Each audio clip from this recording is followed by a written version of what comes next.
Let me look at your face. Wow, 5th week of Lent. I still remember Ash Wednesday struggling with us in the church right there. That was 5 weeks ago. Time goes fast. That means resurrection of our Lord, the celebration is coming. Easter is coming to us. It's just like today's responsorial psalm. We have to ask God to create our heart and ask Jesus to purify us to really receive God's grace on Easter Sunday.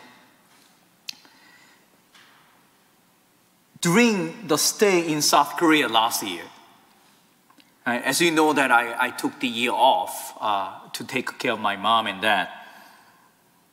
This time, actually, the funny thing was I left my home for cross-country tour of bicycle. I believe that was right before the Easter, right, this time. So I completed a cross-country tour with a bicycle that is about 630 kilometers, which is about 390 miles. I'm just 4 nights, 3 days, I just took the bicycle, I took off. South Korea is 6 times smaller than Texas, so I can say cross tour. When I say cross tour, I'm like, whoa, no, it's not that much. Ever since then, I got interested in this world of bicycle. While building an interest on this new experience, new exercise, I happen to know a name, Stephen Roche. I mean, if you happen to know the bicycle, he's one of the legends. Huh? He was considered one of the island's greatest cyclists.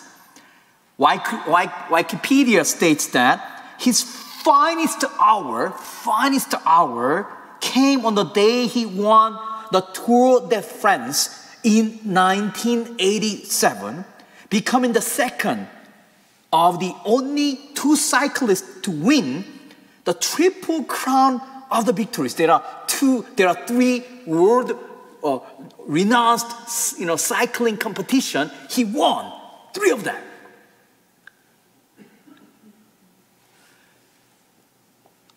I liked him, but his story was just fantastic. But this week, while preparing the weekend homily, a thought came to my mind along with his name. Remember, where was my emphasis?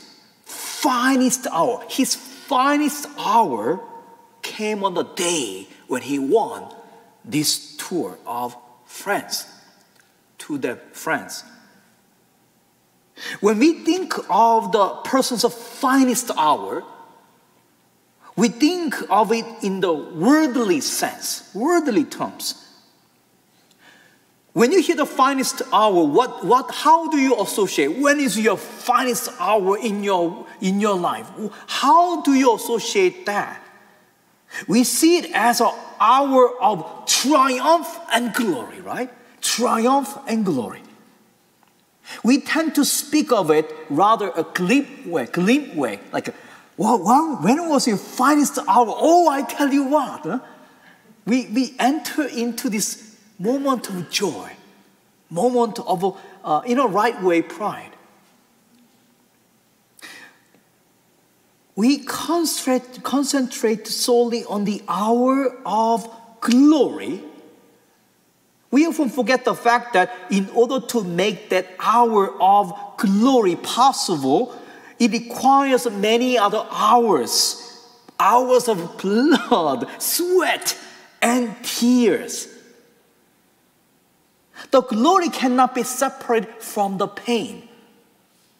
The pain then is part of the joy now. I still remember, after going through 630 kilometers, there's a final destination right there. I see the arch saying, welcome. I was leave with a joy, but 4 nights, 5 days, I'm telling you, that was a tough. You see, pain is a part of joy The glory cannot be separate from the pain. Now, let's focus on today's gospel. Jesus too spoke about what? His hour, right? His hour. He spoke about it several times during his public ministry, especially if you read the Gospel of John. Gospel of John, the author of the Gospel of John was emphasized several times. His hour is not yet come. His hour is not yet. Now, when his hour approaches, Gospel of John is all about his hour. In today's gospel, throughout the Gospel of John, he says his hour is not yet come. But today's gospel, he speaks of it as having come at last. My hour has come. What kind of hour had he in mind? What kind of hour is he talking about here? We all know that, right? Spoiler warning, we all know that, right? His hour, the hour of glory, is not according to worldly view. The hour in question was, think about it, the hour of his death. His death. It was an hour of supreme self-giving, in which he made a complete sacrifice of himself for us. He didn't do anything wrong. Think about this way. If somebody say, oh, you are terrible. You did this and that and that and that and that, which I never committed. How would you feel about it? But Jesus was the one. He didn't do anything wrong. Yet people said what? We will hear soon. Crucify him. Basically what people say, don't ask the question, just kill him. That's what he was talking about. That is his hour. Let's be honest on this matter, really. Let's go deeper a little bit. From a worldly point of view, this hour that Jesus is talking about was an hour of failure. Worse, it was an hour of shame and humiliation. Think about it. Completely stripped off. Almost literally naked. And everybody spit him, mocked him. He was carrying this hard beam of wood and eventually died on the cross. There's nothing about glory at all. Rather, it was shameful, humiliated. But unlike our world point of view, God did something very peculiar. By raising him from the dead, from the gospel, by raising him from the dead, God turned it into the hour of triumph for Jesus. Can you see these dynamics here? This hour of shame and humiliation, somehow God turned into the hour of his triumph for God, for Jesus. And an hour of grace for us. Grace for us. Ironically, this was Jesus' finest hour. Unlike Stephen watching. This was the hour when all that he had come to do on earth was accomplished. That's why on the cross he said, it is finished. It is done. It is accomplished, depending on the translation. All his life had led him to this hour and prepared him for it. Lowest point proves to be a turning point. I'm going to give you a special effect. Lowest point proves to be turning point. I thought it was going to be louder, but it's not right. Turning point. This is, my brothers and sisters, this is a great paradox. The lowest, the darkest, and most painful hour in the life of a seed is the hour in which it dies. Yet this is precisely the hour in which new life is born. Now you know why Jesus is talking about the hour, associate that hour with this sowing the seed and dying and rising and the raising up. All these things now. Read the gospel again. I think you will now get that point. I told this one before, but I'm saying it again and again. Christianity is a strange religion. I'm telling you, I went to Nepal to support the missionary. I went to Hinduism. I went to Hindu temples, and I met the Hindu priest there. I met living godless over there. I met them. I forgot the name, but I met them. I actually happened to see her. But this is a strange religion. Christianity is absurd, paradoxical, even appear to be ridiculous from time to time. Think about that. We take it for granted. Yet, God brought this shameful and absurd moment as the moment of His triumphant glory. What has to do with our life then? It's the same. It's the same with ourselves. That's why Christianity is, again, fascinating to me. Because Christianity is not unlike religion. It is associated with our life so closely. Our lowest moments can prove to be turning points. Moments of great worldly success. You all have that experience. Soon, fade and often leave people empty inside. I'm sure that you had that experience, right? You worked really hard. Finally, you got that point. You finally reached that moment. And all of a sudden, I'm supposed to be happy. But why do I feel empty? I bet you had that experience. So am I. On the other hand, the moments of darkness, moments of weakness and failure can prove to be moments of great change and growth. As for instance, as an alcoholic hits a rock bottom, and by the grace of God managed to turn his or her life around. It has been my great privilege many times to hear confession. And I'm not breaking the seal of confession. Normally I ask a question, how did you come here? After so many years, how did you come here? Oh, Father, I had enough. Oh, Father, I thought that I was going to lose my life. And then all of a sudden, I was driving the church right next to, I saw the church there. I came here to pray. When I was in San Marcos, I came here to pray. The confession was widely open. I ended up with having the confession right now. After 30 years.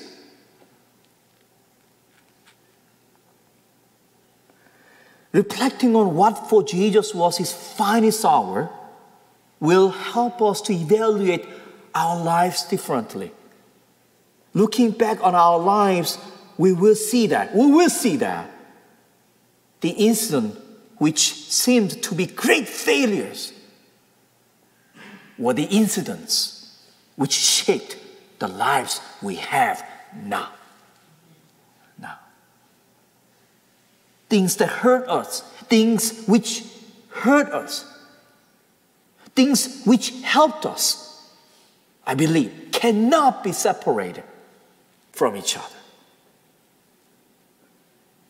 And let's be honest, just like what Jesus went through, just like me trying to go to the final destination of the bicycle trip, I remember third day I went the hill where almost 5 kilometers, nothing but hill. I was doing this and I said, why the heck did I do this? Then what happened was I learned the lesson from there, my brothers and sisters. If there's a hill, if it's uphill, there's a downhill. And I was uphill all the way up. Why did I do that? Downhill, the 7 minutes, woohoo! I'm the top of the world. That's exactly what it is, my brothers and sisters. You see, just like what Jesus went through, getting there required sometimes almost a death experience. a lot of pain and suffering, loneliness and doubt, and so on and so forth. That's why to survive the low moment requires what? Special kind of faith. Special kind of faith. It involves sowing in tears. It would be unbearable unless there was a quiet hope mixed with our sadness. The hope that after years of struggle will come the harvest.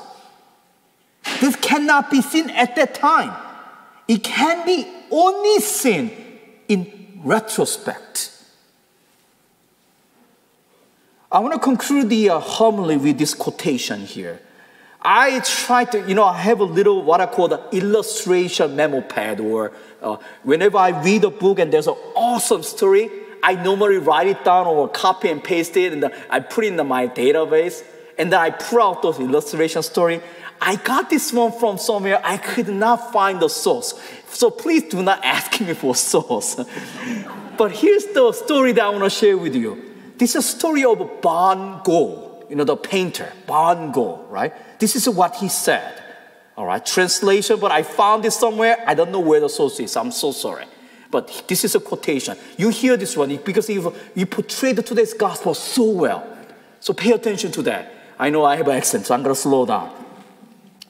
Painting requires a lot of faith because one cannot prove at the outset that it will succeed. In the first years of hard struggling, trying to paint, it may even a sowing of tears. But we shall check them because in the far distance we have a quiet hope of the harvest. It's not just painting that requires a lot of faith. Life requires a lot of faith because it often involves sowing in sadness, in darkness, and sometimes almost in despair. But if we sow the good, we will reap a harvest and reap it in joy. A joy made all the sweeter by the pain endured during the sowing. I bet, ladies, when you give a birth, I know that you feel this one, right? Just like me, uphill, why the heck, down here, woohoo, toward the world. One last quotation. You can read this one today. Psalm 126, verse 5 and 6. 126, 5, 6. Psalm 126, 5 and 6. This is from Psalm. Those who sow in tears will reap with cries of joy. Those who go forth weeping, carrying the sacks of seed, will return with the cries of joy, carrying their bundled sheaves. Wow! It's right there in the scripture. 1, 2, 6, 5, and 6. If you are going through a hard time, my brothers and sisters, now, then pay attention to next week, please. Palm Sunday. Holy Week begins next week. Walk with the journey of our Lord. Participating in His finest hour. You know now what that means. Who knows? Jesus will enkindle your heart, and you may see the slightest yet brightest light coming from the end of the tunnel. One thing that I can say with my own conviction is this: in the end, good triumphs. Life triumphs because ultimately God has the last word.